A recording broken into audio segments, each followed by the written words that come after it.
मैंने देखो मातृभाषा विषय कौच भाषा शिक्षादान नियम तो ये मातृभाषा सर्वनिम्न शिक्षण स्तर शिशु मैंने विद्यालय को आसी केवल जे किसी शिक्षा लाभ करती ताहा नुहे निजर जानी कथा को अधिक सुंदर और मार्जित करते से विद्यालय रे पढ़ुवा पिला और सही बयसर पढ़ु पिला मध्य पार्थक्य बारी हो जाए।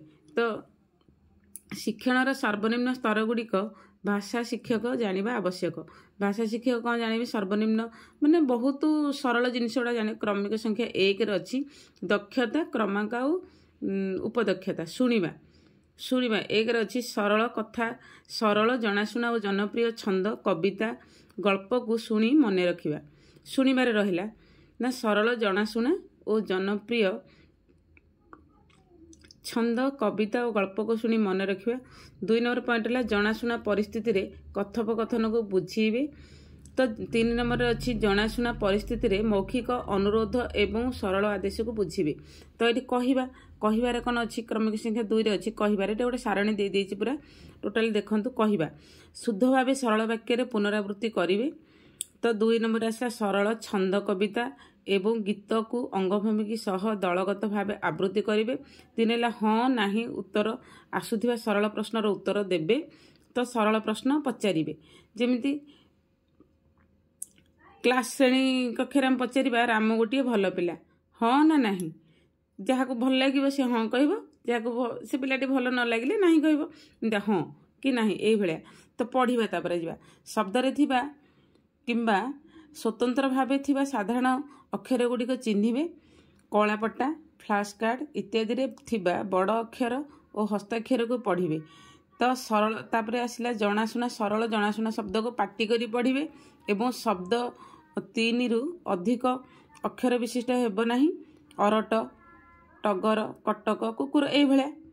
तो देखंतु ना छोट छोट पिला बना पे तो मु कुकुरटा कहीदेली एटा बनाना अच्छे अबना शब्द जेपरी टगर अरट कटक छटक यही भाया शब्द कहीपर। तो ये आमर गला गोटे शुणा कहवा एवं पढ़ा प्रथम शुणवे तापर कहे तापर पढ़े तापर नेक्स्ट कौन हम। तो चलतु लिखा देखा तापर देख स्वरवर्ण लिखाटा कौन स्वरवर्ण व्यंजन वर्ण मात्रा और युक्ताक्षर को नकल कर लिखे। तो ये स्वरवर्ण व्यंजन वर्ण मात्रा एवं युक्ताक्षर आदि श्रुत लिखन माध्यम रे लिखिबे। जनाशुना सरल शब्द और सरल वाक्य लिखिबे। तापर देखंतु साधारण बोधक्षमता शुणिबा लिखिबा माध्यम रे पाठ्यपुस्तक रे दिया जायथिबा सरल तथ्य को मन पकाइबे। शुणिबा परे किए केतेबेले एवं केउ पाठ रे दिए आदि पचारा जायथिबा प्रश्नर उत्तर देबे। तो व्यावहारिक व्याकरण गोटे शब्द रो शेष अक्षर अनुसार आउ केते गुडी शब्द कहिबे और लिखिबे। गोटे शब्दर शेष अक्षर अनुसार आउ केते गुडी शब्द कहिबे और लिखिबे।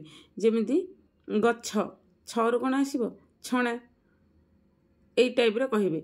मनकर अरट टरे आसीबो टगर पुणी आसीबो रमा एई टाइप रे आसीबो मार आछो माछ एमतिया कहि परिबे। स्व शिक्षण सरल चरित्र अभिधानर व्यवहार करि परिबे। तापर आसीबो सरल भद्र अभिव्यक्त संपन्न नीति नियम अनुसृत वाक्य बुझिबे व्यवहार करिवे।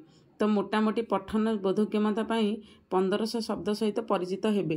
तो ये भाषा व्यवहार नियम कौन अच्छी शब्द पढ़िबे बुझिबे और मन रखिबे।